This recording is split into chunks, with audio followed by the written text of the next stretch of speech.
and welcome to a special episode of the Atheist Vanguard, where we continue breaking down the phone interview with Tommy McMurtry. On my right is Atheist Vanguard regular Derek Hawke. And on my left is special guest Thomas Westbrook. Thomas, you're a YouTube personality. Why don't you tell our audience where they might find you? I make videos on a channel called Holy Kool-Aid. I do animated videos talking about science, trying to promote skepticism and critical thinking. I believe truth withstands scrutiny, and so I try to scrutinize various claims in a super laser-focused way. All right. And you're not just a special guest in general, but a very special guest for this topic. My understanding is you've been involved in some of the broader anti-NIFB efforts. The NIFB put on a Make America Straight Again conference in Orlando, Florida 2 weeks ago.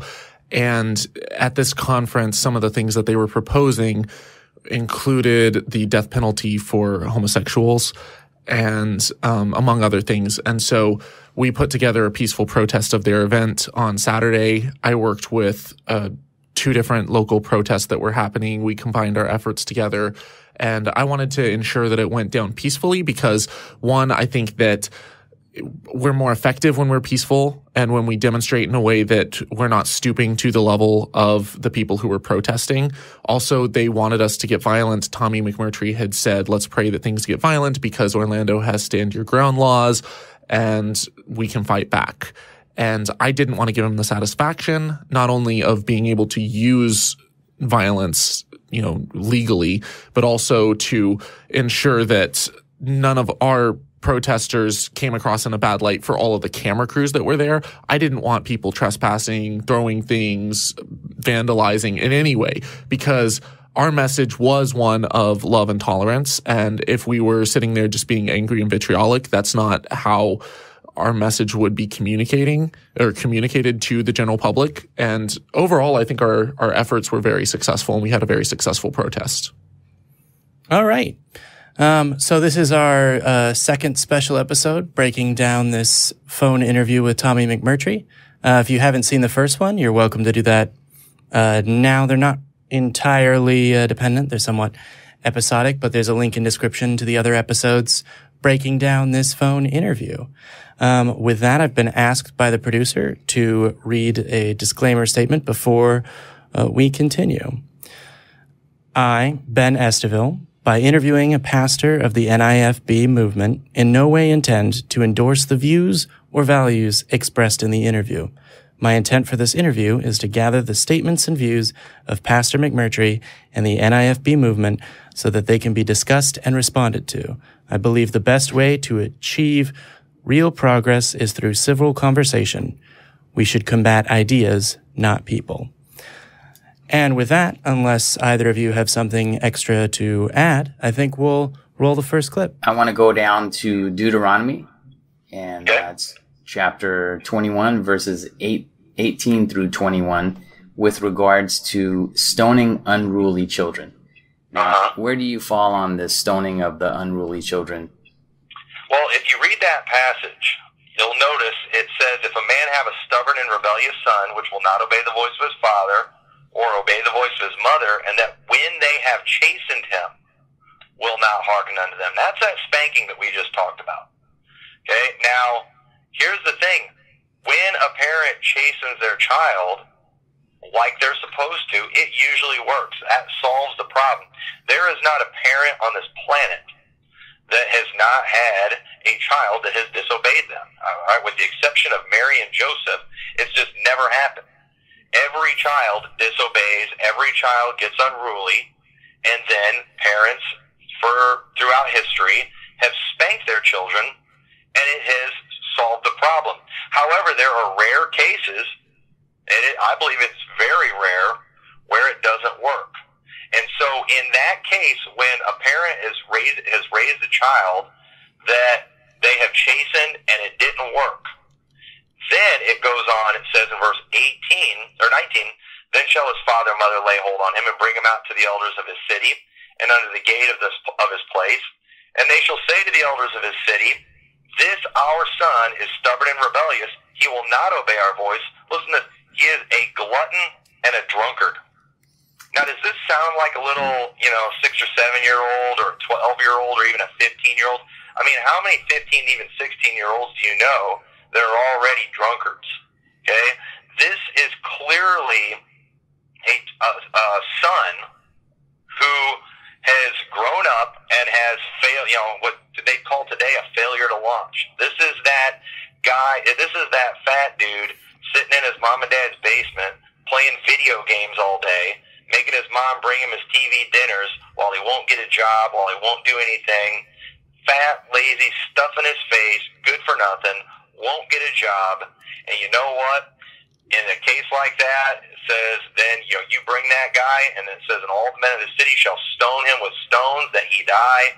So shalt thou put evil away from among you, and all Israel shall hear and fear. So that verse is always misinterpreted as just to mean some 6 or 7-year-old boy who sassed his mom. That clearly is not what the Bible is talking about. This is a child who has been raised that the chastening didn't work, and that is rare. That is very, very rare. Now, we see a lot of fat, lazy, glutton, basement dwellers today. Why is that? Because mom and dad's not spanking their kid. So the truth is, if you look at our society today, there's a lot of people that would fit this category that need to be taken out and stoned. If our culture spanked their kids, this would be so rare that nobody would bat an eye to stoning somebody like this. This is what they call, that bad seed or something like that. But most kids are going to do just fine if mom and dad would just, stop listening to modern psychology and spank their kids. They would be fine, and then they wouldn't raise the fat, lazy video gamer, good for nothing. Okay, so there's a lot to unpack there. There's a lot to unpack there. Derek, do you want to start us off? Yeah, with that. So we are in this theoretical state that kind of supports what he's saying, that we have a population that has not been spanked and therefore in this stoning category. Is he saying that there's hundreds of thousands of people that should be stoned? Yeah, I think so. Okay. I mean, even outside of that is illegal. As it should be. It is legal. It should be. There's a lot to be. There's a lot of I have problems with this as well. I don't even know where to start.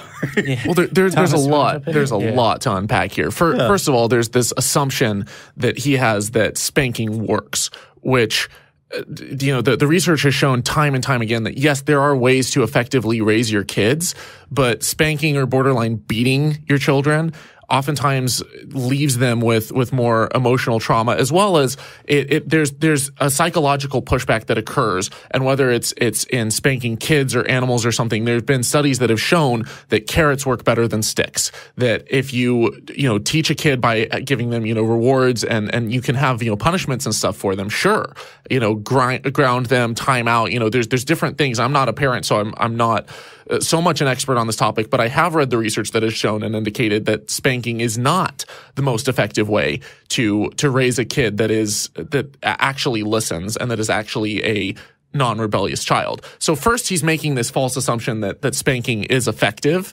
And then there's this assumption that if you don't spank your kid, that all of a sudden there's this idea that leads to basement dwelling, fat, unemployed, person who's just living in their mom's basement, which if someone is fat and unemployed and living in their mom's basement and gluttonous, do they deserve to die? That's literally what he's saying, is we should take them out into the public square because they're a basement dweller and we should stone them with stones. In what world is that okay? In what world is it, you're being kind of lazy and living in the basement, or, you're being a little bit rebellious or something. Yeah. So let's stone you. Well, he brought up a point also that all parents have had to deal with disobedient children, except for Jesus. Have you ever wandered off from your parents? Yes. And what was the result? They found me again. Jesus ran off for 3 days, and you're going to tell me that I guess he was okay. He should have been spanked. I mean, I guess he was a man then at age. No, he was 10 or 11, I believe. Oh. He disappeared, and he goes, and then he gave his parents sass. He goes, well, what do you think I was? I was in my father's house. That's a good point. Like, yeah, which is there's a whole side issue with Jesus being the son of Joseph and also of God, and Semantics. Those things aside, just adding here that, he's a basement dweller making his mom bring him the microwave dinners. Like, even the unruly child that's lazy and can't get anything done apparently can still order his mother about. At least according to the New Independent Fundamentalist Baptist Church. Well, he's extrapolating so much here, for one. On BS. And we're applying values and regulations from 4,000 years ago to today's present. Yep. And the other thing that I want to unpack is so he looks into this and he says, these are not kids. Okay, so it says if the child won't listen to their parent. Okay, yeah. So is it a child or is it an adult? He says, they're drunkards and they're, gluttons, they're being, rebellious and whatnot. Okay, well, if I'm an adult and my parents come up to me and tell me to do something, okay, at this point, I was spanked as a kid and my parents and we diverged a lot in the way that we think. And while I love my parents to death, I respect them and stuff, but like if they come and they tell me how to live my life and they tell me what I have to believe and if they say, oh, hey, you're an atheist and you're, going against God and, you need to turn away from that. And they start telling me what I have to believe in the way that I live my life. I'll say, no, fuck you. And it's not out of hatred or disrespect for my parents. It's out of individual autonomy and out of value for having the ability as an adult to go your own way, to go the direction that you want to go and live your life the way that you want to live. Does that mean that I should be put to death because I don't live my life by my parents' standards? Or should my parents be spanking me as an adult to keep me in line, and if I don't listen to them, take me into the village city center and have a lynch mob to stone me? Well, I would say, I think if you asked it just that way, they would say no, as an adult, this one doesn't apply because it's for kids. But it's interesting. But he said it wasn't kids because they're drunkards. Yeah, but he's saying, no, it's not the young, innocent kids. It's the older teenagers. But is what he means. At 15, we should have a death penalty for 15-year-olds. New Independent Fundamentalist Baptist Church, not Jamie, says these things. I would like to add, actually, that in biblical terms, like particularly when you're a full-grown man at the age of 30, at the age of 15 and I think it's 14 is when Mary was married. I don't really think you can consider that a child in biblical terms at all. So being your 10-year-olds is what the Bible calls. In the Jewish society, I believe 12 to 14, that was kind of the coming of age. I think it's 13 with the bar and bat mitzvahs. Okay. Wasn't raised in the tradition. So if a 13-year-old doesn't listen to their parents, they should be put to death. Before their bar bat mitzvah? Yeah. But would they be considered a child before or after the age of 13 is what I want to know. Because this passage says if your child doesn't listen. Yeah. But even if I were to have a kid, and let's say that I do my best to raise that kid, but if they go off in junior high and at age 12 they go and they get drunk and I say, hey, don't do that, and they do it again, that does not entitle me to stone and kill my child. Maybe I have failed as a parent and it's not the kid's fault. Maybe the kid has, some issues or some, horrible disability. Maybe the kid has, there's something that I'm not aware of that's happened where all this peer pressure and horrible stuff has occurred and I need to sit down and listen to my kid and talk with my kid. But if that kid is going through a rebellious stage, I hate to break it to you, teenagers go through rebellious stages. Like, that is the nature of being a teenager.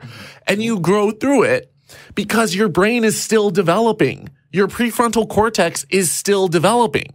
So I just, I really wish that we could ask Tommy what his take is on this when it comes to the age. At what point does it become an adult? At what point should you continue to spank your kid? At what point are they considered a disobedient child and they should be killed? Is it when they're an adult? Is it while they're still a child? Because this says child in the Bible. Right. Yeah. And he mentions, about supporting spanking with modern psychology. Well, there was no modern psychology when all these things were written. Well, he's saying don't listen to modern psychology because modern psychology is telling them that's right, okay. not to. Yeah. There was no ancient psychology that told them this, certainly, though. Yeah. At least I don't think that I don't think that the Bible was written. This is the problem that we have when we try to rely on such ancient texts. I came from this upbringing, as Thomas did as well.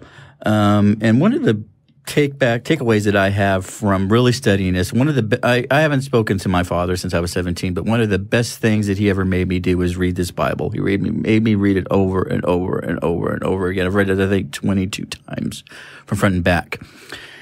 And sorry to hear that. I skipped the begots, so I don't know if that still counts. But anyways, what I learned is to read the Bible and not have it read to me. And there's just things that just don't make sense. There's no absolute situation in which would cause me that this child needs to be put to death. And this is when I have conflicts with what is written in what I consider a separate religion in the Old Testament versus the New Covenant with Christ. These just are incompatible. Why can you decide that your child's life has come to the end, where in the New Testament it says that all you have to do is repent and ask Jesus to come in your heart and all your sins will be forgiven? Why is it that you're, as a parent, you have that choice to take that choice away from them? I mean, my guess at his answer would be God. And then he would expand on that. But I think in summation, we're all agreed. Don't kill people with stones, even if they're a teenager and a little... There's one more aspect to it. Is at the very end when he says, stop listening to modern psychology. Yeah. Now, I've taken some psych classes. I'm not a psychologist. Well, you're an expert. So. Well, I'm not. Sorry. But I will say that the field of psychology has gone through many phases. And there are elements of psychology that, modern psychologists and neuroscientists would look at and say, okay, yeah, this stuff from Freud, we got it wrong. We made mistakes. And then there's some issues in psychology that are controversial. But the point is, with any scientific discipline and any scientific field, is the more that you study it and the more information that you get and the more research that you do, you perform double-blind clinical trials, you perform massive studies against placebos, you do brain scans. The more that we learn about how the brain works, the better it gets. And so, it's one thing to say, oh, don't listen to the psychology of the early 1900s or don't listen to the psychology of, this point. But the fact of the matter is, the more modern it is, the more updates, the more patches, the more, things it's gone through to make it more accurate. Mm-hmm. So I would say listen to as modern medical information as we have. If you're talking about, the field of neuropsychology, that's the field that tells us that, oh, hey, your brain is not fully developed when you're 2 years old, 4 years old, 5 years old, 12 years old, even, 15 years old. It's the field that tells us which regions of our brain allow us to think critically, allow us to be able to make decisions and to think rationally. And it's the field that tells us that, hey, up until, this certain age, which, in the US we have it set to about 18, we're not going to try you as an adult, because you do not have the cognitive abilities to make decisions in the same way that an adult does. And so you shouldn't be punished by the same standard as an adult. So when he says don't listen to modern psychology but stone your kids, I'm like, in what world are you living in where that is the rational thing to do? It's madness. And it's from a book that has not had a update or, to make it compatible with the modern world in over 2,000 years. Yeah. I mean, and they specify a translation from the 1600s. But well said, sir. Well, I give the credit, though, the King James, they talked real pretty back then. They talked in a way that makes them sound authoritative now. Wouldn't thou agree, thine that the book ist holy? All right, let's... I think we've summarized that one pretty well. Let's move it on. Yeah, let's go to the next clip. How many kids would have to be stoned before people got the message? One. If that was a law that got passed, let's say, maybe one per community, but I'm telling you right now, if you were growing up as a kid and every kid gets tempted to be lazy and pathetic and not want to listen to his parents, But if you go and you see that 18, 19, 20-year-old guy who, they have to get 4 people to drag his fat carcass out of the basement, and they bring him out to the town square and make an example of him and stone him with stones, I guarantee you're going to start listening to mom and dad, and you're not going to follow that example. Critics. And these guys, too, these people, too, this type of people, these basement dwellers, as I call them, these are the ones that are the child porn addicts, the child molesters. They're always the ones, the dirtiest, nastiest people in society that even many homos see as bad, child molesters. They're usually some just fat, lazy, good for nothing that's in their parents' basement, watching child porn all day. These are the ones that be getting stoned. One quick, just a quick observation. We do have the death penalty currently, but that doesn't seem to keep people from doing things that would earn them the death penalty. And the second thing is, a lot of Catholic priests are in the news for molesting kids. So I don't want to paint, I would hope you don't paint everyone with that broader brush, because even people in your own community have had issues with that, and they're not basement dwellers, they're bishops and cardinals, and Well, but I let me tell you understand. about these bishops and cardinals, all right? See, they're a classic example of this, and I've preached whole message on this. I'm going to try to give you the short version of this. The Catholic priests are living an unnatural lifestyle. They get up, and they don't really do that much work. Here you have a grown, able-bodied man who's not really that busy. He does his Mass on Saturday and Sunday. He does his confessionals and things during the week. But what his job that he does not require a lot of effort and a lot of energy. And it is unnatural. It is not normal for a man to be alone. That's why God made a woman for the man. It is not good that man should be alone. I'll make an help meet for him. That's when God made the woman. And so you have these priests that are living a fairly easy life physically, that are not getting married, and so they're not getting any of their sexual desires fulfilled. And you know what ends up happening? It ends up messing with their mind, and they turn into perverts. And it's not just because people dwell in basements that, they're bad. It's because they're lazy. And they're, and when you're married and you have children and you're providing for them, it's a lot of work. And you know what? You're going to be too tired to just sit around watching stuff that's going to ruin your mind and to, go just doing all the pervy stuff that they do. And the truth is, too, if you're married and have kids, you're going to be wore out, but you're also going to have a wife, to take care of those needs that you have. So, yes, the Catholics, that's a totally separate issue right there. There's a lot of reasons there's so many perverts in the Catholic Church.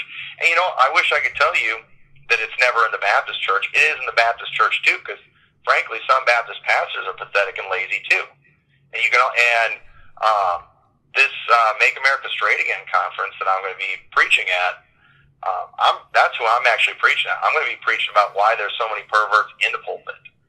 And I believe if people recognized, homosexuals and perverts for what they are, I think Baptists would do a better job of keeping them out of their pulpits.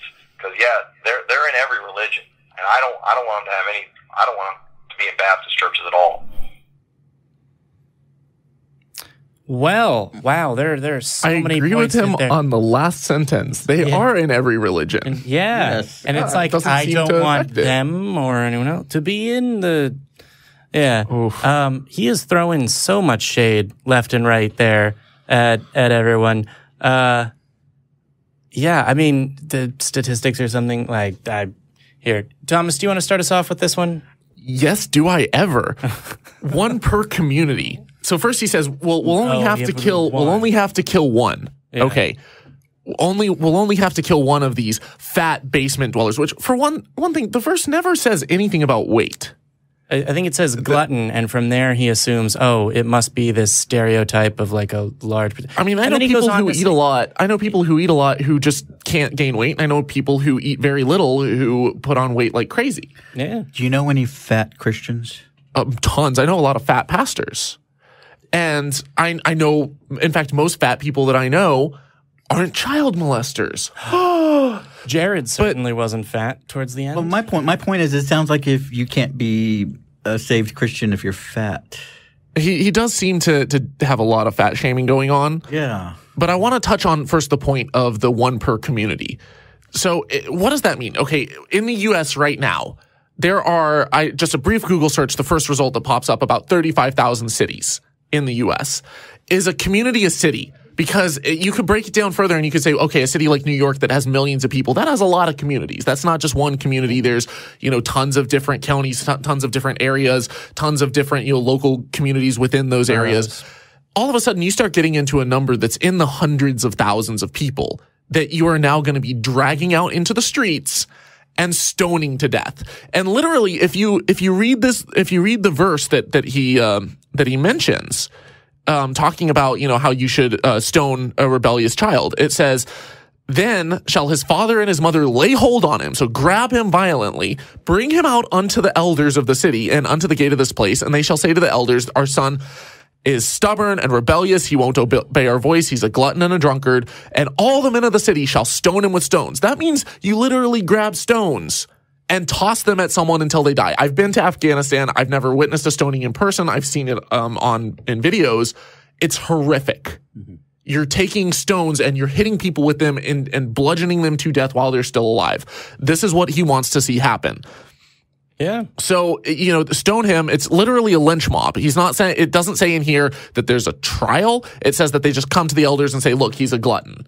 All right, that's good enough for us. The two parents said it. No account as to whether or not they're good parents or not. No trial by jury. No, due process. Yeah. It's horrific. And so then the verse goes on to say that if a man commit a sin worthy of death, and he be to be put to death, and thou hang him on a tree. So if you literally lynch him, a public hanging, his body shall not remain all night upon the tree, but thou shalt in any wise bury him that day. For he that is hanged is accursed of God, that thy land not be defiled. So we're so concerned that the land be defiled. Or not be defiled. About the land being defiled. So, we can't leave the body up, but we can just have a lynch mob and kill someone. Yeah. It's weird how it's like the Bible will describe something that is objectively horrendous and anti-human and be like, oh, but here's the correct way to do it. Make sure you wash your hands first. Like that kind of crap. Derek, what were you? I'm just wondering why he's not so concerned about the Holy Sabbath, because I believe if you see somebody working in the Sabbath, you are supposed to put them to death. You don't even take them anywhere. Are the NIFB, they're not Seventh-day Adventists, but do they practice do they rest on Saturday or Sunday? Do they say that that's old covenant, but this isn't? They seem to be doing stuff on Sunday. They're super. They do stuff on Sunday. Do they take Saturday off, which was the original Sabbath, or do they on Sunday? Do they not work? I'm curious, but that's a subject for another video. Yeah, Tommy, can you get back to us on that, please?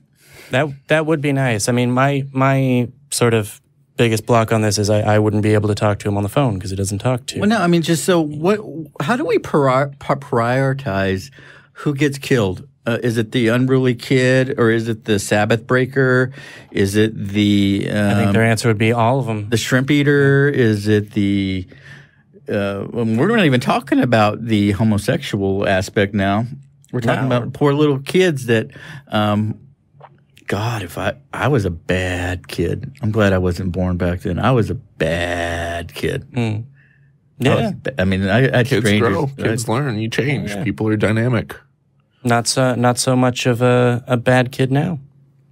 Not so much of a bad boy now. That's part of my image. I'm a bad boy. Yeah. He starts off with this lazy basement dwellers, and I can just tell that he's envisioning a very large 3-seat person, whatever the expression is, this stereotype of anyone that's overweight. And then he goes on to say Catholic priests and even people in the Baptist church that aren't that. And he's like, oh yeah, well, I guess it's not just basement dwellers. There's a lot of sloppy thinking all over here. Can I tell a quick story? Yeah. I had a second cousin. His name was, I'm not going to lose him. His name is Brett. It doesn't matter. He doesn't watch this. Very bright child, very bright. He's probably about 2 years older than me. when he left high school, all of a sudden he shut down. He became that basement dweller.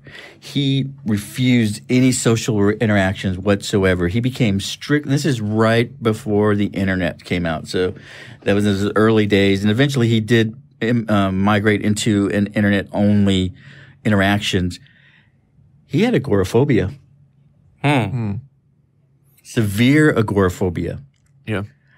Now, we did question the parents. I'm like, why did you allow him to get this bad? The one thing, criticism we may have is that they probably didn't give him help and they let him kind of propagate into this type of lifestyle. And but are you saying he developed it from his behavior, or it developed and then that was it developed with no interventions. It's kind of like if you want to talk about a severe case of it, this was classic.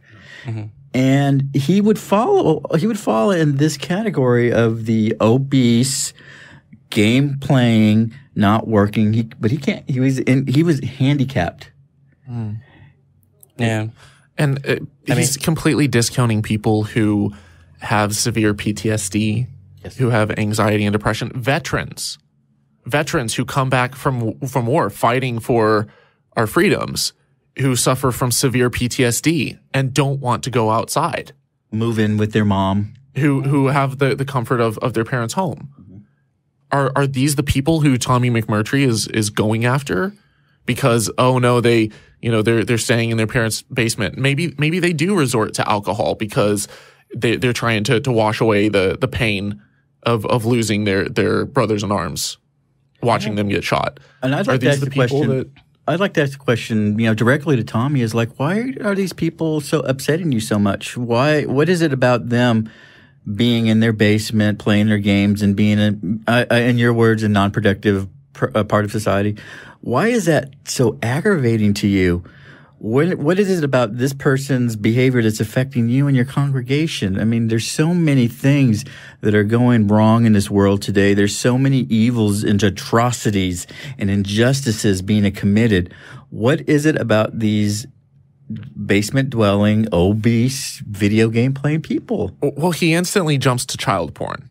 But the thing is, we already have laws for that. Serious laws. Yeah. So he's trying to justify putting people to death who are, disobedient to their parents. And he instantly jumps to, oh, well, it's because they're looking at child porn. Well, that's why we have laws for child porn. We don't have laws for disobedience. We don't have laws for hanging out in a basement. We don't have laws for playing video games. We don't have laws for being fat. We have laws for child porn because child porn is the problem, not, oh, you didn't listen to your parents, or, oh, hey, you thought for yourself and were a little bit individualistic. We have laws for things that cause harm, and the stuff that he's going on about beforehand doesn't cause harm. So he's like, oh, and they also do child porn. And so that's the problem. No, go for the problem. If the problem's child porn, go after child porn. Yeah. That's the one problem we can agree on rather than whatever. That's one of the things I noted when I first listened. One of the things I noted when I first listened to the interview is something you touched on earlier, which is what is a community? And it made me sort of think about the way that Tommy McMurtry must view the world, which is basically through the lens of the Bible and nothing else. Because people don't really live in communities anymore, right? Like even boroughs in New York City aren't communities the way that they were, or at least are described in the Bible at all. It's like, this is the group of people that you live near was a community then. The world in basically every sense has left the descriptions and proclamations in the Bible behind, and we're better off for it. But yeah, because now we have indoor plumbing. I think we've touched on the main points. Well, there's a couple others that I wanted to point out. Yeah. And I never thought that I would reach a point where I would come on an atheist show to defend the Catholic Church. Yep. But I'm going to, because he makes this broad assertion that Catholic priests don't work. Okay, I've met a fair number of priests and pastors and imams and stuff of all disciplines. Some of them don't. But I've also met some who work their tails off, who do work in charity drives, who do work helping the homeless, and who do work, having, not just their Sunday morning sermons, but having, Bible studies all throughout the week and organizing groups and having, things where they're helping people. Now, do I think that Catholicism is the best answer? Do I think that you can separate charity from religion? Absolutely. And I've given examples of that on my own channel multiple times. And I go after the Catholic Church on other issues. But does this mean that they're not hardworking? I think that Tommy McMurtry is extremely disconnected from reality if he's going to make this broad sweeping statement about tens of thousands of Catholic priests to say, or hundreds of thousands. I'm not sure what the numbers are, but I think that the number of dioceses, that's a lot of priests that you're saying are just sitting around lazy. And that's just not the case. It's a broad sweeping statement. And this is the problem with so many of his sermons that I've listened to online and so many of his statements is he makes these generalizations because, oh no, here's this one attribute that we hate. And so I'm going to paint everyone in this category, all the Catholic priests, as lazy, good for nothing. Oh, they have too much time. And so they must be just off looking at child porn and they must be doing this. It's like, yes, are there Catholic priests who molest kids? Yes. Are there Catholic priests who don't? There's actually more Catholic priests who don't molest kids than who do, believe it or not. And there's more who work hard than don't. But the fact is that child rape is the problem, not and an institution that protects basements. An institution that protects child rape. The institution is also a problem. The Catholic Church has, I've done videos going after the way that it's set up it is in a way set up like a pedophile's paradise, but this also applies to the Baptist Church. In fact, not just the Baptist Church, but the Independent Fundamental Baptist Church literally just had a news story that was released where, they showed a scandal where there was case after case after case after case of priests who had sexually assaulted or molested people that was coming to light. And I believe, I might have the numbers wrong, but I believe it was like 200 cases that just came to light. That's a lot. So, he is right when he says that, it happens in every community. It happens in the Baptist community. Mm-hmm. But it's not because, these people are playing video games or, they were, disobedient to their parents. No, it's some people some people are sexually attracted to kids. Some people are put in situations where they're allowed to act on that with impunity and without any kind of repercussions because the organization will sweep it under the rug to protect the faith. That's the problem. I would imagine that this congregation doesn't really support the phrase that I hear all the time: love the sinner, but hate the sin. No, they just hate. Yeah. They hate who God hates. And then they say God hates fags, so we hate fags. Actually, they don't add the last sentence. They just leave it there. I mean, that was Pastor Boyle, same church, same denomination, but and same idea, but yeah. Well, I think we hit all the nails on the head on that one. He also thinks that married men. He's like, married men don't rape kids or watch porn. Yeah, I'm like, there was a case in the early 2000s where there was a married man who had kids and he had a family and he had, he worked really hard. He had a job and everything. And all of a sudden this guy developed out of the blue a sexual attraction to children. And I realized just by saying those words, I'm probably getting your entire video demonetized. But this guy had came out of nowhere. And it's like, what's going on? Well, it turns out that he had a brain tumor that was developing that was pushing on a specific region of his brain and mentally affecting this guy. And as soon as they removed the brain tumor, those urges went away. Well, then a little bit later, he got arrested because I think he was looking at child porn or he molested a kid or something. And when the urges came back, they're like, well, what's going on? And they did a brain scan and they discovered that the brain tumor had resurfaced in the exact same region. So there's things that are outside of our control, like our neural anatomy, that even if this person is, married and has, a job and works hard and doesn't live in their parents' basement, they can still suffer from that neurological problem. Yeah. There's a lot you can learn if you listen to things like modern psychology and neuroscience. How about that? Yeah. And thanks for demonetizing this video. Yeah. YouTube. I blame you. You're a professional. No. And with that, I think we're ready for the next clip. Let's roll that. Do you think that homosexuals can be converted and made straight? No, absolutely not. No, when we say make America straight again, we're referring to the country in general. We're talking about, getting this country where, that's a mindset, where we understand that, being gay is not normal, that it is wicked. And yes, there's always been homos. The book of Genesis proves that. But at the same time, since the beginning of time, most societies understood their place in the community, and that was that they didn't have a place. And they would, keep driving them out of the land, they, execute them, and they still execute them in many places. And you mentioned how the death penalty doesn't seem to do much. Well, a couple of reasons the death penalty doesn't do anything is, one, nobody sees it. Okay? When they executed people back in the day, everybody saw it. Public hangings. Okay? Yeah, they do public hangings. It was done where everyone could see it. They did that so, others would see and fear. Now when it's done behind closed doors. It's not on camera. Only a select few people get to see it. It's pretty quick and painless because most of the time it's lethal injection. But even if they get in the electric chair, nobody's seeing it, therefore it's not doing any good. Another reason it's not having an effect is because it takes years after they committed the crime. And it says in Ecclesiastes 8:11, it says, because sentence against an evil work is not executed speedily, therefore the heart of the sons of men is fully set in them to do evil. When wickedness happens, when evil takes place, it needs to be dealt with quickly. It's in our Constitution and the Bill of Rights. We have a right to a speedy trial by a jury of their peers.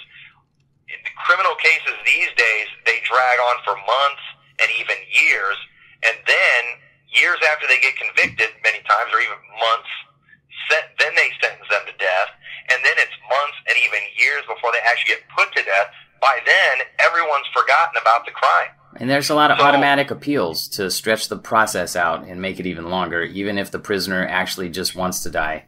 They legally... Right. Yeah, I understand what you're saying. Yeah, so it's our society, even though it still has a death penalty a little bit, they've made it completely ineffective. And, it's still better than nothing, but at the same time, it's lost its effect the way they're doing it. They need to do it the right way. Oh my God. Everything is society's fault, and he says that more than an angsty teenager. Okay, so almost every sentence. People back in the day knew that there was no place for, quote, homos in society. That's a thing that was thought then, and we left it behind because we have better societies now, Tommy. Sorry, you've got all of your crappy angst, and it might not seem normal to you, but it's certainly normal for me. What's up? This idea that thriving, ancient societies never had, public open homosexuality is straight up bullshit. Yeah. You look at ancient Greek societies or ancient Roman societies or, certain societies in like ancient India and whatnot, or China and stuff. And like homosexuality has been common and prevalent. And yeah, there have been areas where they have undergone persecution and stuff. But this idea that there's this ubiquitous shaming of people for being gay and treating them like filth, that's something that it's not exclusively Judeo-Christian, but to think that the Judeo-Christian idea of homosexuality was everywhere commonplace, and that any thriving society gets rid of gay people, it's straight up wrong. Yeah, it's demonstrably wrong. It's a bunch of bullshit. One of the things that I tend to notice with the more fundamentalist preachers, I don't know, correct me if I'm wrong, is there's a greater and greater detachment from the real world and looking at the real world for information, because there's this general assumption, like you said, that homosexuality is abnormal and no one is okay with it, and it's just the gay agenda making it a thing. I don't know whether it's worse in America than other places, because we tend to we have in news America and then, the rest of the globe, that's that not America part. But I don't know. Derek, you have anything extra? Yeah, I would like to propose a question to any believers who are watching us, and Tommy. Why is there such a fascination with the suffering of the sinner? It really astounds me, why let me tell you a story, a really short story. I was going to say, yeah, not like mine. Back in the early 80s, as a child, I was in a very fundamentalist, non-denominational, religious family. And I remember watching on TV. We had one of those big old TVs, and one that, you had to wait for 5 minutes for it to warm up, and it go, and a news report was on. And it was talking about this new disease that is rampaging a certain population within the West Coast, specifically San Francisco. And they called it GRID, the gay-related immunodeficiency syndrome. And that Sunday at church, the congregation, being led by the pastor, was celebrating this condition. The reason being, and as a 10-year-old, I was fortunate enough to have the insight to really question this. Why were a bunch of people celebrating the suffering and death of people that they disagreed with? The reason why was because, at least in my opinion, as a 10-year-old, my conclusion that I came to was that there was finally some type of vindication or verification that their God, who had been missing in action for 2,000 years, had finally shown up and had finally proven what they believe is correct. And now he's killing the wicked that they deserved. And is this the religion and the belief that you want to hold? Is it personal? Because as far as what I've read, Jesus would not be hanging out with people like you. He would be hanging out with the prostitute, the sinner, the poor, the sick. Are you doing that? Or are you are trying to find reasons that they need to be killed, and focus just on that? And I don't understand. Please help me understand that. I don't understand why, if Jesus Christ came back for your sins, for everybody, he became the one true blood sacrifice. Why is it these people don't have the ability or the opportunity to take that whatever time period in their life? Why is it up to you to decide that the government needs to eradicate these certain people? Why do you need to throw the first stone?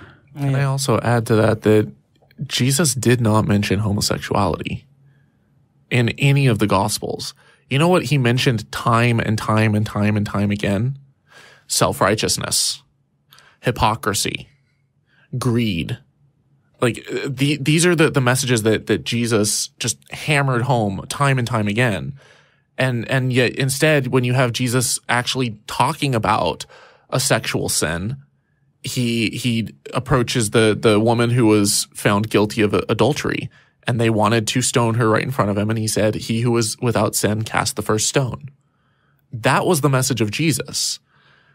Now, do I think that even if you're sinless, that you should be casting stones?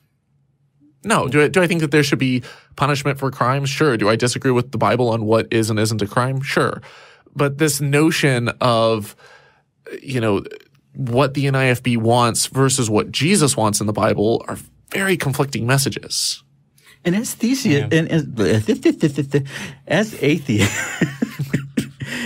atheists, I mean, we, for the most part, know the Bible pretty well. A lot of us do.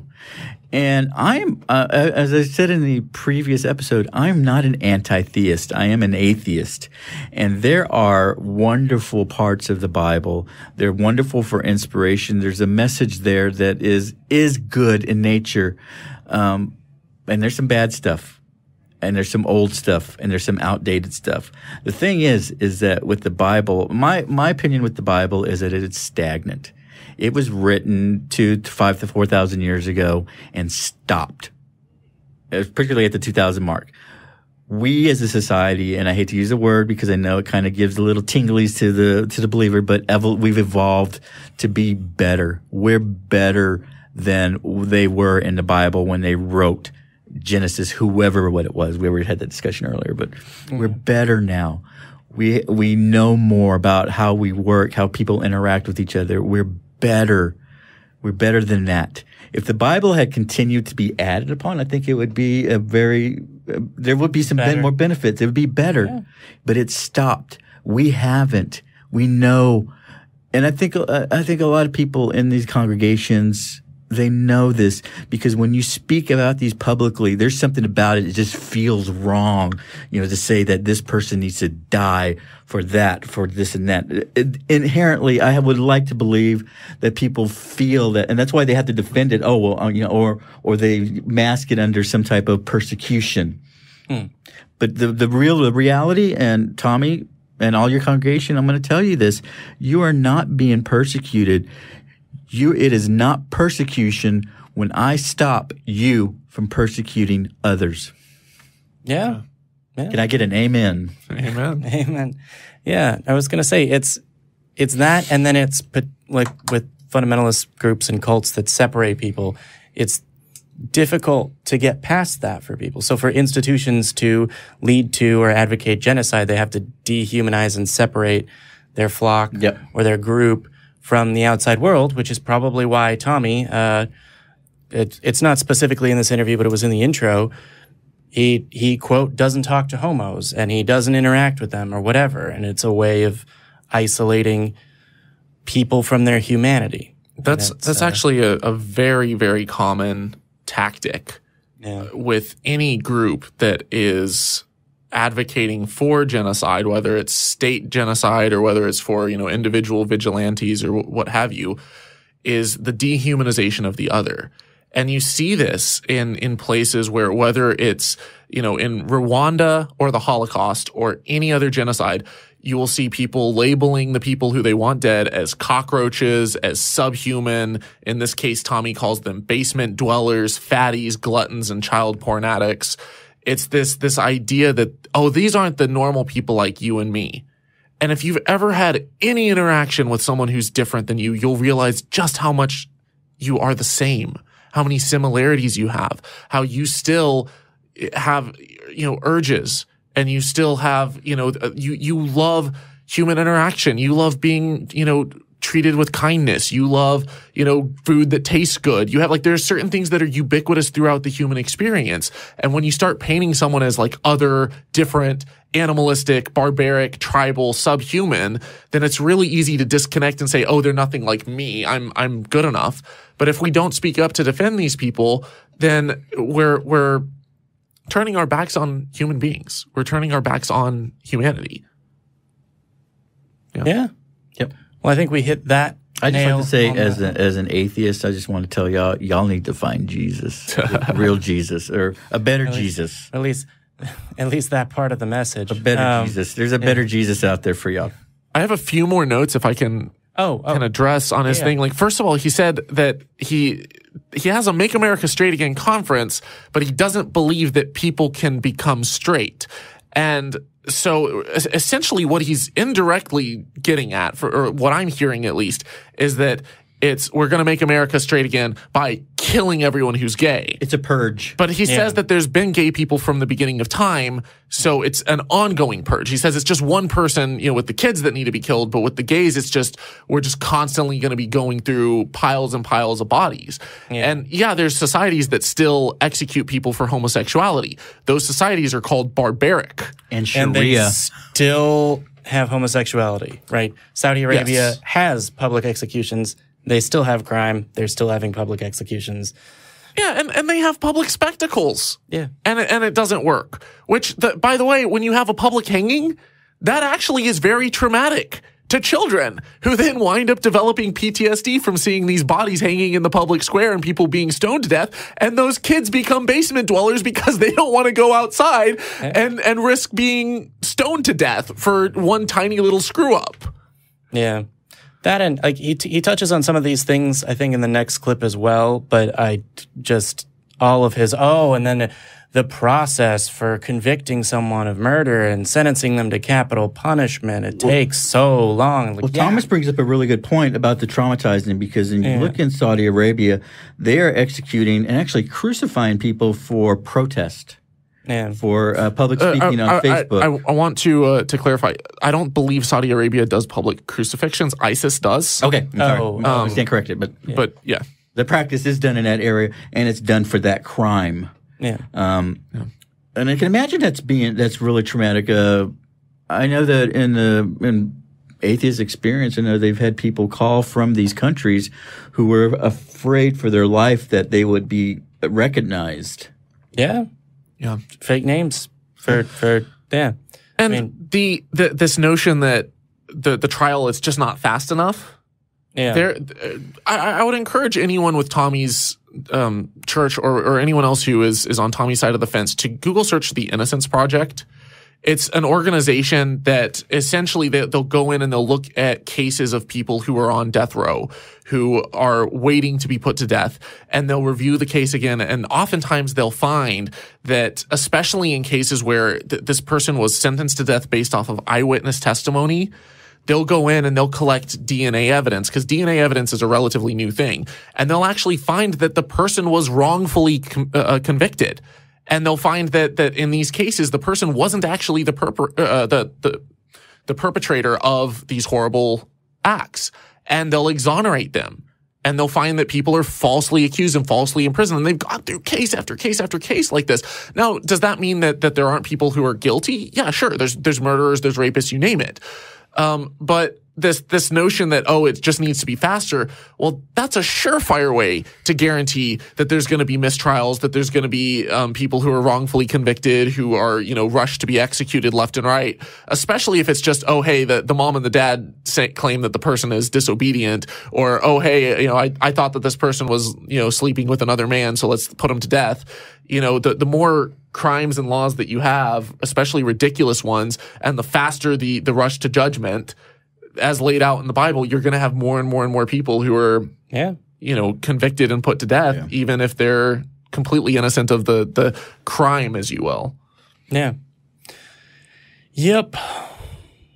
Well, that he circles back around to stuff like that again, but his idea of the justice system is annoying to me. More than. Did you have anything else you wanted to add on this particular?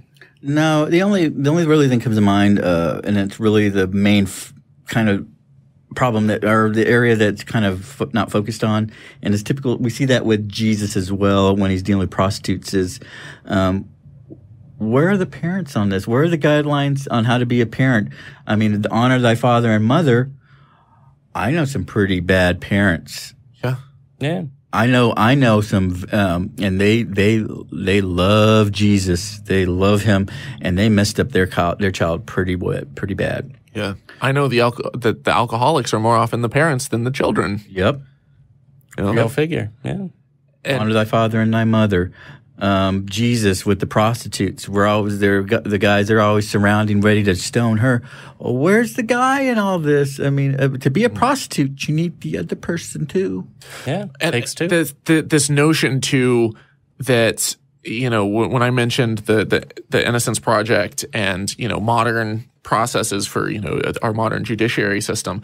The reason that our system is not as barbaric as what's laid out here from 3 to 4,000 years ago is because of fields of science like political science and sociology and criminology. These are modern sciences. These are modern disciplines that allow us to figure out what does and doesn't work, what is and isn't effective, what is and isn't fair.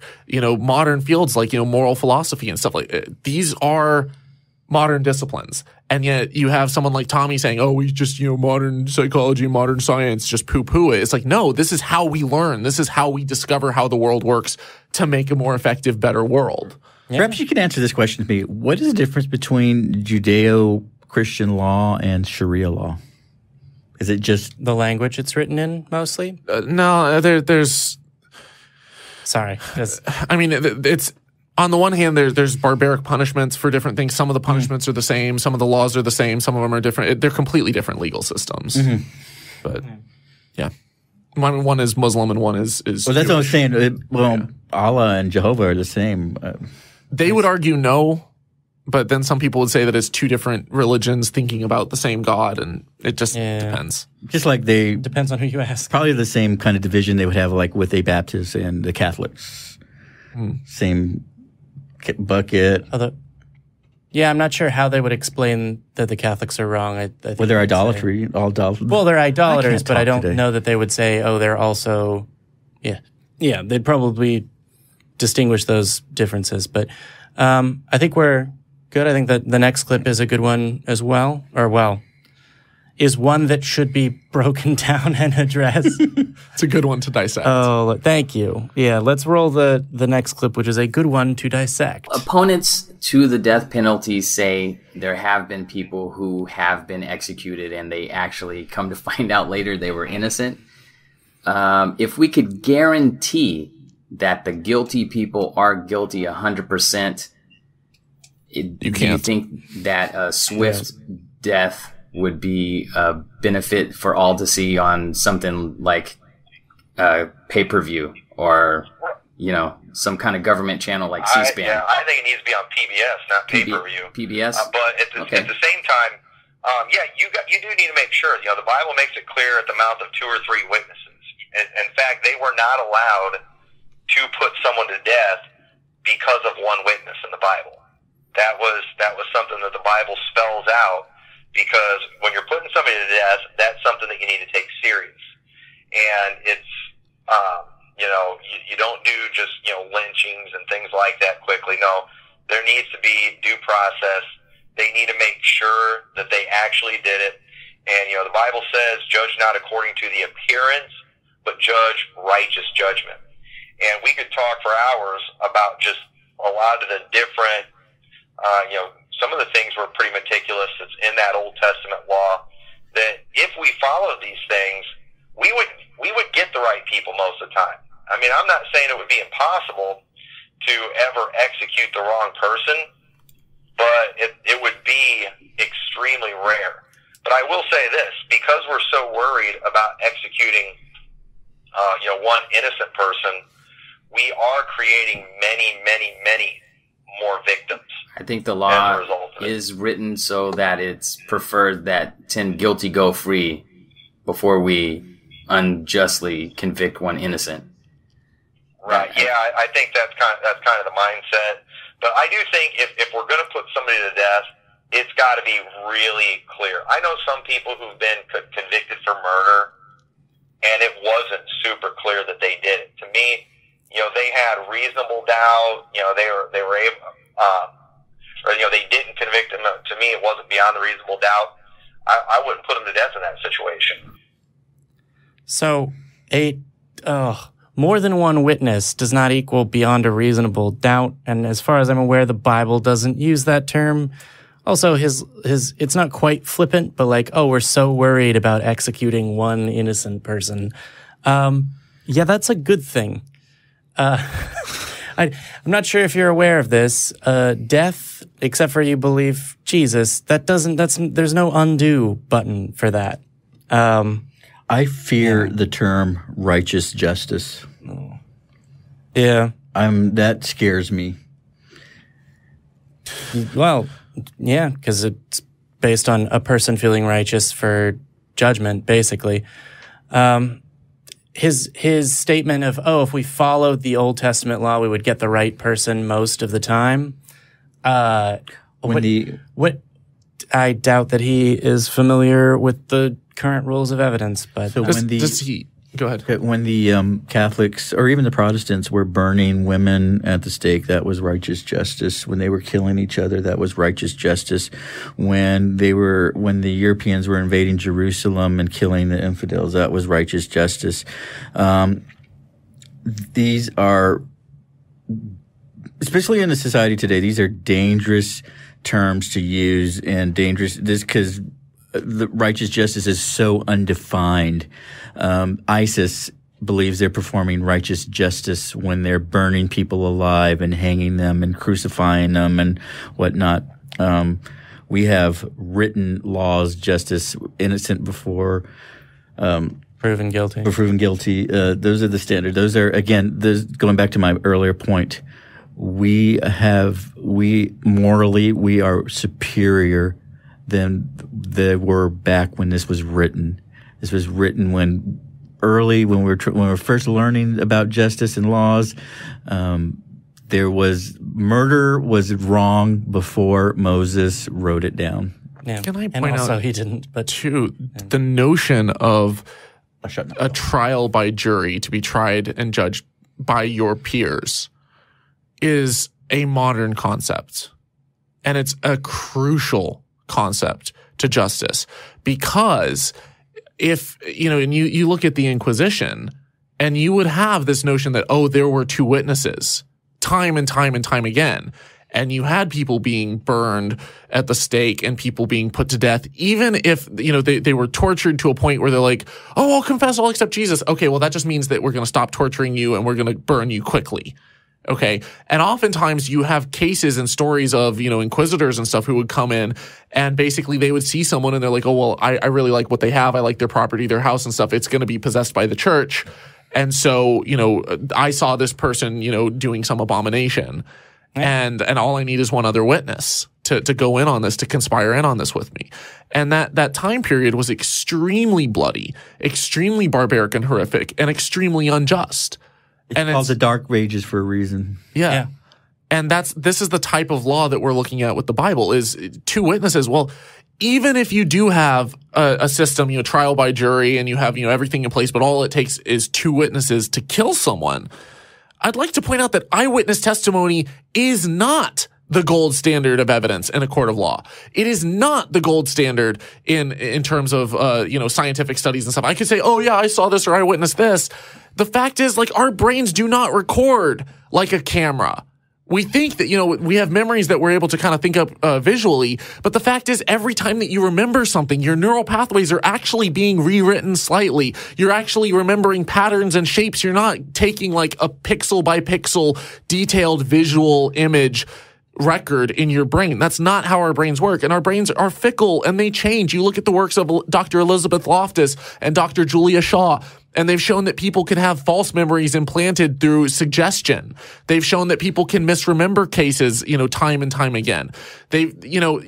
Our memory is not a gold standard. So to say that two eyewitnesses is enough to put someone to death, well, you're putting someone to death based off of speculation, hearsay, misremembering, forgetfulness, as well as personal seeing someone agenda in low light, or seeing someone at a distance, or people who don't have 20/20 vision, or they saw someone who, they looked like a tall black man walking away that from behind looked kind of like this person. Okay, well, suddenly you have an eyewitness, but you put them in a lineup. Can you actually really tell who they are? Studies have shown that the accuracy rates on that are abysmal.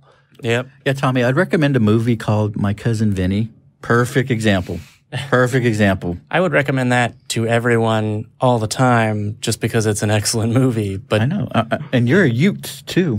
I am a Ute, as it were.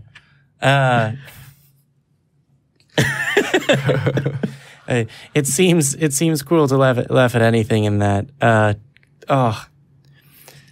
mean, he touches back on the public spectacle thing and everything. I don't know. I think I've said my piece. Well, the last thing that he says is that he doesn't advocate for lynchings. I'm sorry, Tommy, but that is exactly what the Bible describes. Yeah. It describes, taking someone into the public city center square. Forcibly dragging them into the city square before a mob.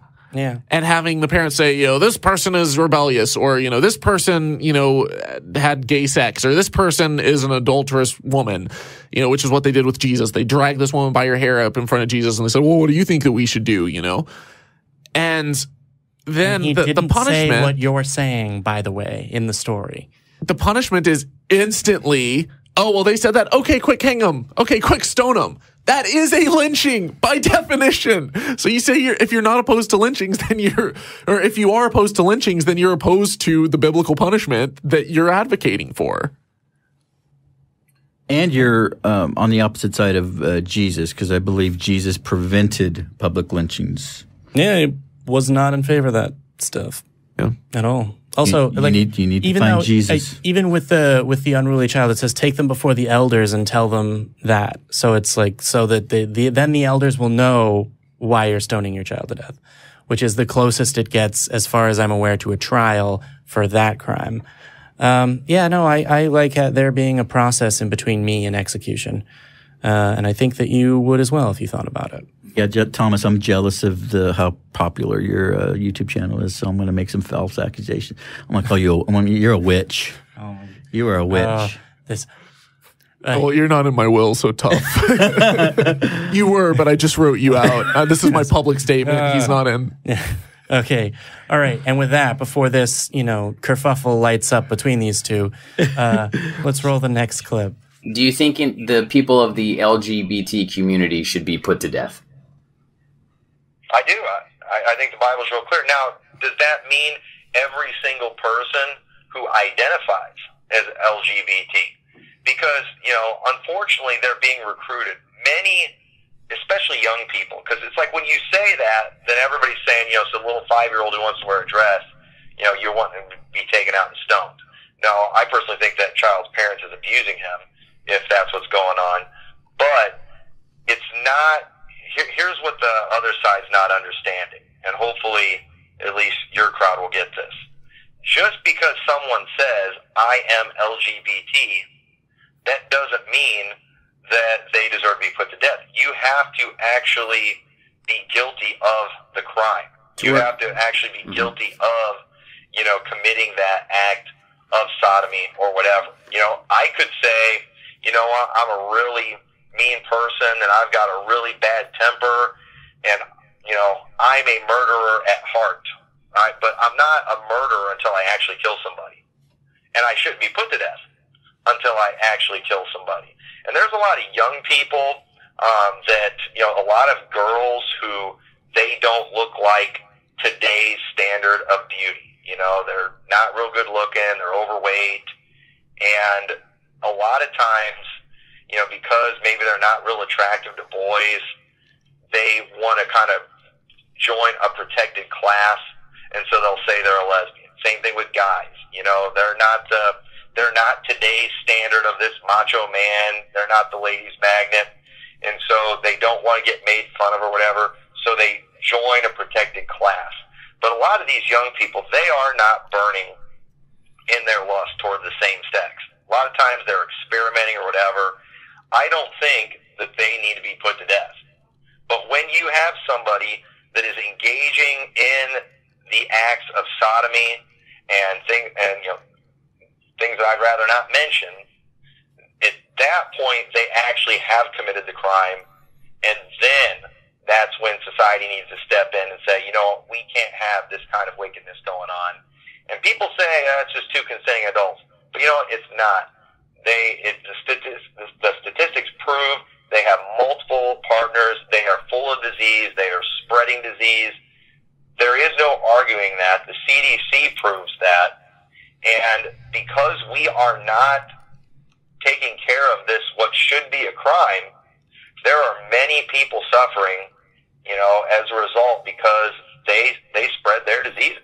So there's husbands out there who, they're secretly a homo and they're fooling around behind their wife's back, getting diseases, and then going and giving their wife a disease. Sometimes innocent people end up getting diseases that shouldn't have. If it was only the homos getting it, I guess I wouldn't really care, but sometimes innocent people get it too. Yep. Wow. More of the Tommy McMurtry interview there. Par for the course, I think. Wow. Where to start with that? It's again, his generalization and his view of the world keeps getting revealed statement by statement. They're being recruited. Sometimes there's girls that don't meet the standard of beauty and then they try and join a protected class, which is a legal term, which actually. So what I got from that is, don't stone fat chicks who become lesbians. that may be his mess. It's not their fault. They're only lesbian because they're fat and unattractive. It's like, dude, have you met any lesbians or bi chicks? Not that he's aware of, probably.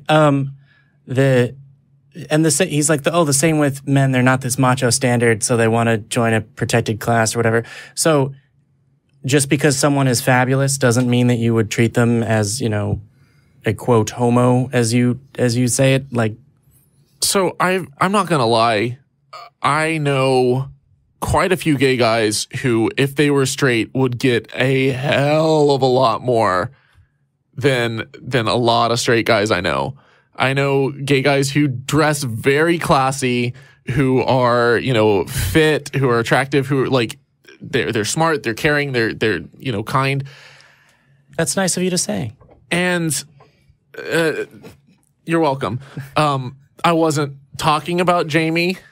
He was talking about me. He was talking about me. No, sorry. You're wonderful, Jamie.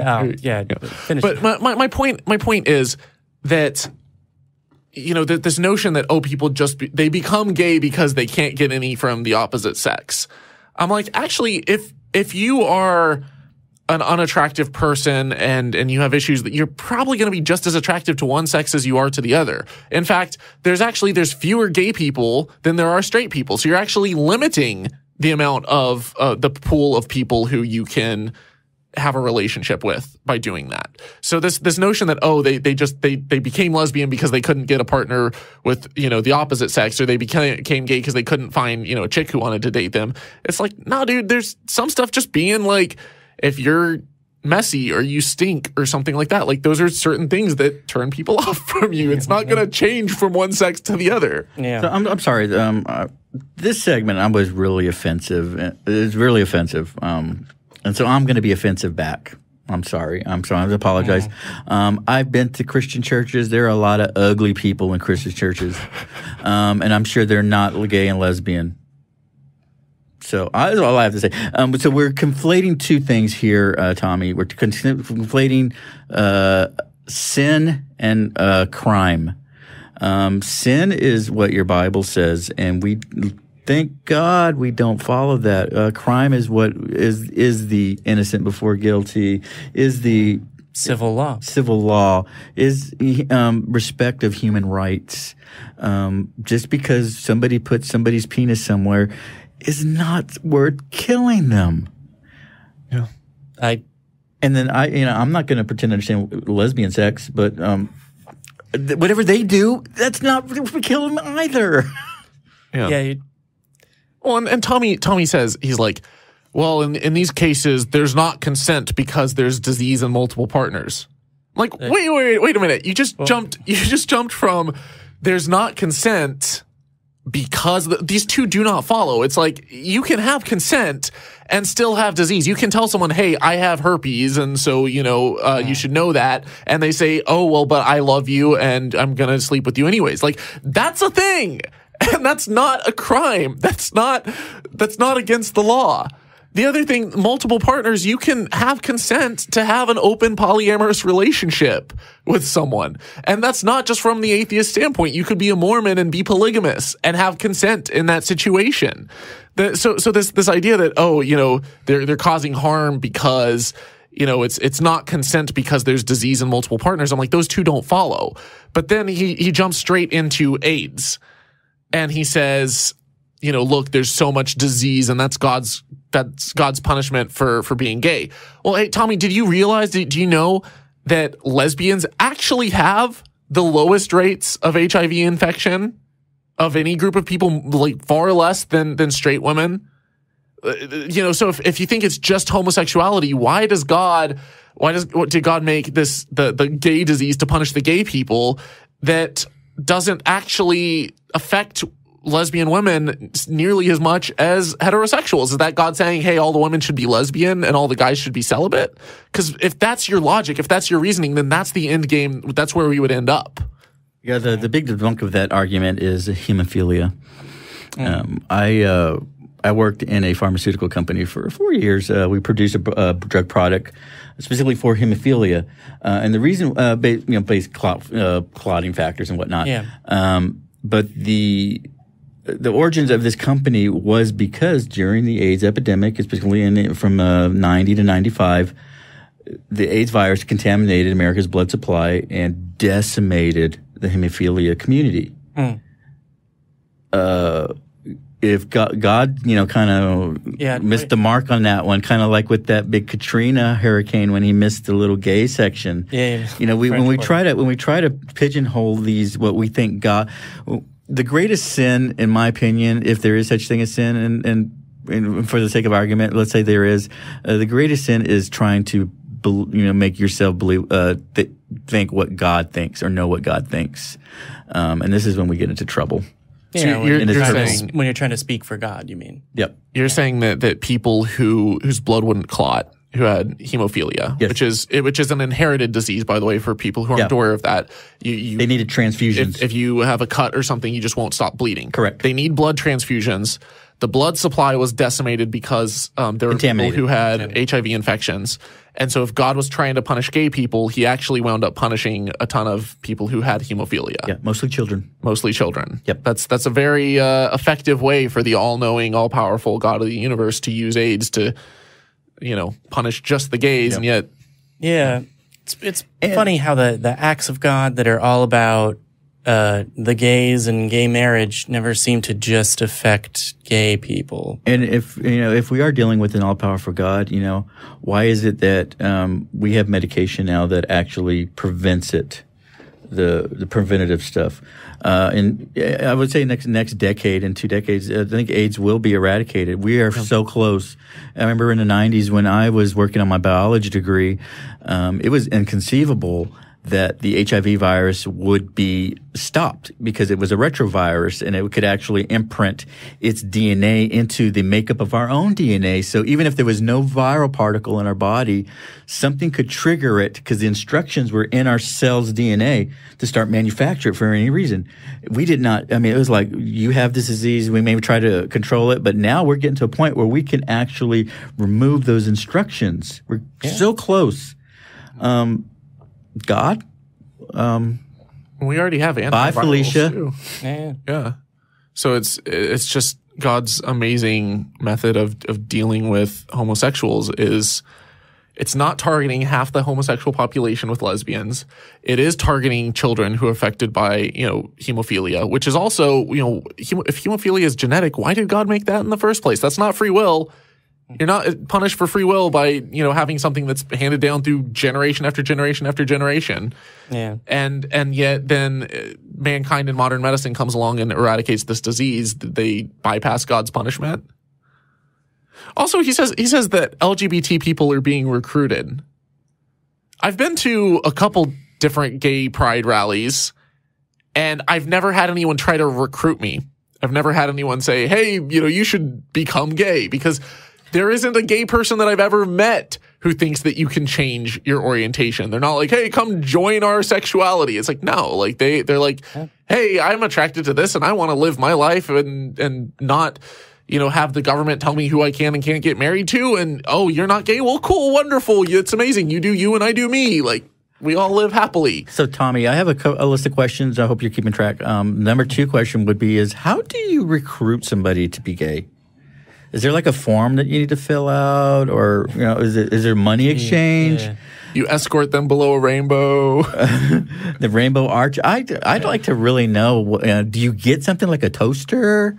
Please get back to me on that. I don't have a toaster right now. I would like. I need you to pray on that for me, please. Well, apparently it's by parents letting their male children wear dresses is what. Which really? Can I just say, like, if you have a kid that wants to wear a dress, maybe just be like nice and supportive and kind to your kid. And if they don't want to wear a dress and they're like, oh, hey, I just, had fun playing dress up, then they're not going to keep wearing dresses. And if they're trans, and they want to keep wearing dresses, then don't be abusive to your child by, trying to spank it out of them or something, or beat their kid. I don't think that the NIFB, that anyone in the NIFB understands the complexities of being intersex or any of the things that go into gender.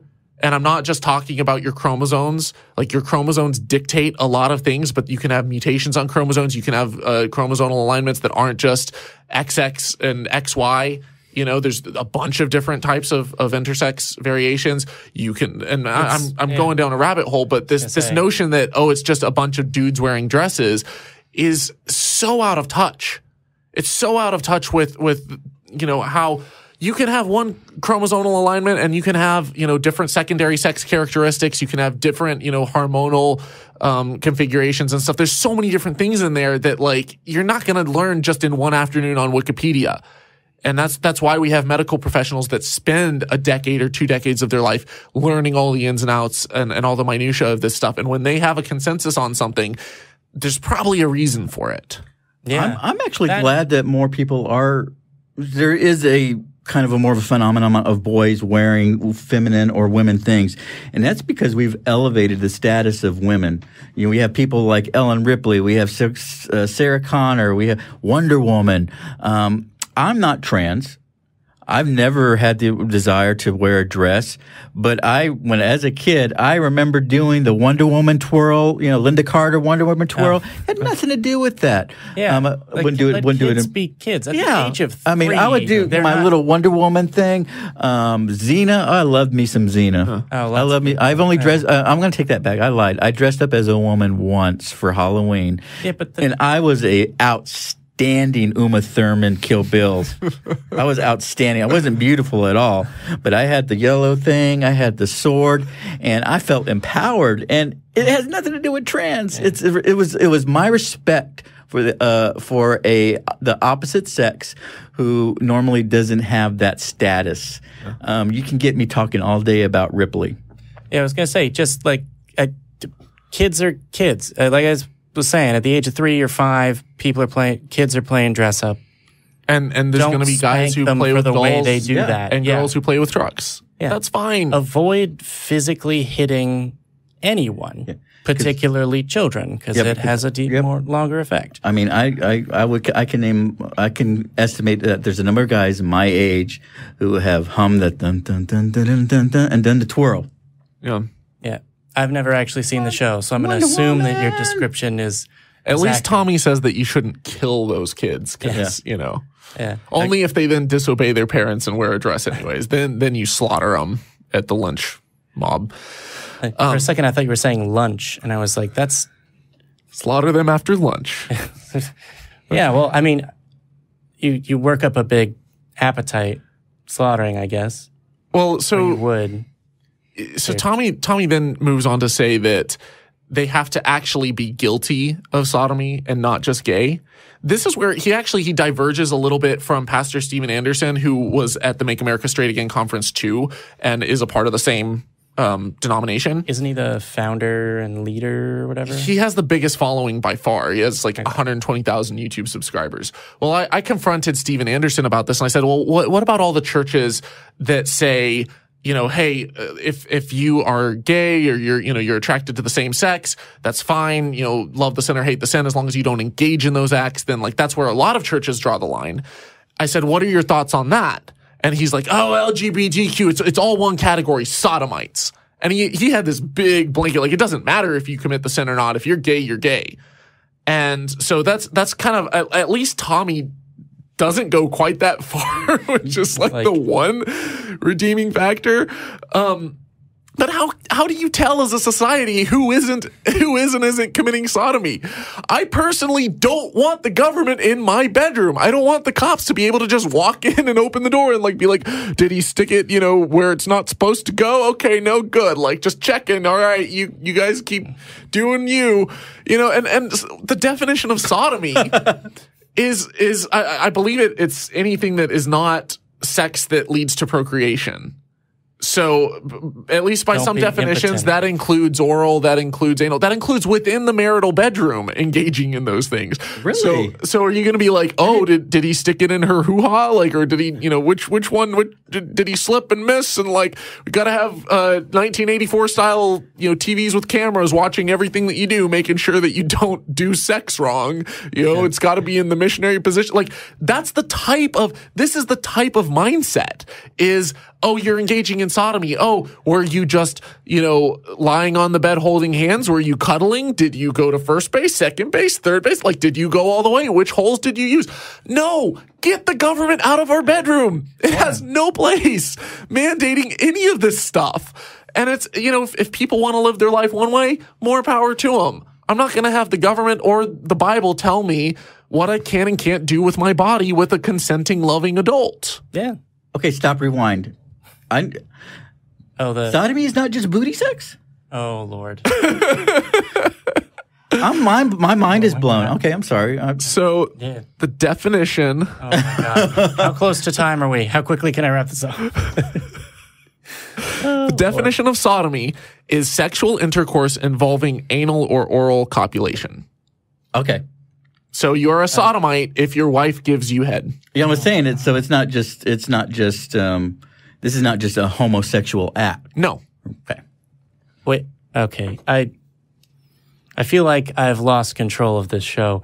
And I also believe we're coming up on time. So unless there's any other sex acts we need to Google, then I'll bring it to a close. So that's all the time we have for this episode. Please join us next time as we continue to break down this interview. Thank you for joining me again, Derek Hawke, and thank you for joining us, Thomas Westbrook. You want to tell them one more time where they can find you? Yeah, my channel is called Holy Kool-Aid, and I explore topics like this, but in a much shorter, laser-focused, animated style. And also, apparently, I'm a sodomite. Today I learned. All right. That's all the time we have. Please join us next time. Link in the description. We're out.